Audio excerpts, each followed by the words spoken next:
takhle krátký. Promiň, že jsem to udělal, nezvládl jsem žít. Tohle je poslední track, tak snaž se ho prožít. A tak bych ti chtěl říct, že už mě nikdy neuvidíš. Trápilo mě všechno, deprese a úzkosti.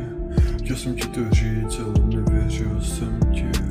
Fakt mi to promiň, tak teď si to poslechni. Už dlouho se necítím OK, fakt to není jednoduchý, to mi věř. Ať už si myslíš cokoliv, tak já nemluvím lež. Zkoušel jsem žrát pils, ale ono to bylo ještě horší. Zůstanou nám jen vzpomínky, na který bude dobrý vzpomínat. Pustí si tenhle track a nikdy ho nevypínat. Věř mi, že já o tomhle nepíšu rád.